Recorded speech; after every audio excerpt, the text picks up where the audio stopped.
Hello hi, నేను మీ తిరుమల అండి. ఏంటి ఇవాళ రావడం బాండలతో వచ్చేసింది అనుకుంటున్నారా? చూడండి నేను ఏం కర్రీ చేస్తున్నాను.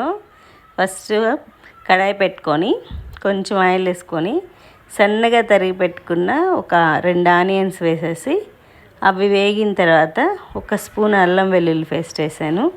అది కూడా బాగా వేగిన తర్వాత ఒక టమాటో సన్నగా కట్ చేసి వేసాను. దాన్ని వేసిన తర్వాత వెంటనే మునక్కాయ ముక్కలు కట్ చేసి వేసేసాను. అవి వేగేలోపు దాంట్లో నెక్స్ట్ ఏం వేద్దాము అంటే మటన్ వేసేసాను.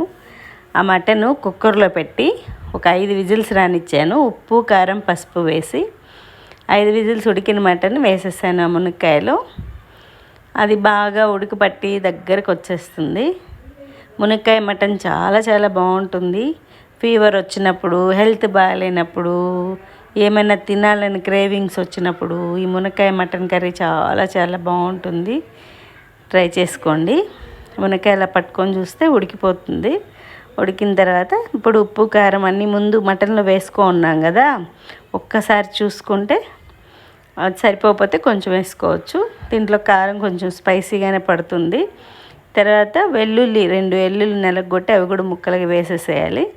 ఆ వెల్లుల్లి వేయడం వల్ల కర్రీకి ఎక్స్ట్రా ఫ్లేవర్ యాడ్ అవుతుంది.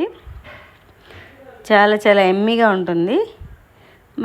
చూడండి బాగా దగ్గరకు వచ్చేసిన తర్వాత ఈ మసాలా పౌడర్ ఉంటుంది కదా, హోమ్ మేడ్ మసాలా పౌడరు, దీన్ని ఒక స్పూన్ వేసేసి కొంచెంసేపు మూత పెట్టి మగ్గనిచ్చి దించేస్తే ఒక టేస్టీ స్పైసీ కర్రీ, మటన్ మునక్కాయ సూప్ లాగా అనమాట. ఇది అంటే దగ్గర గ్రేవీ కాదండి, సూప్ లాగా కొంచెం సెమీ గ్రేవీ అనమాట.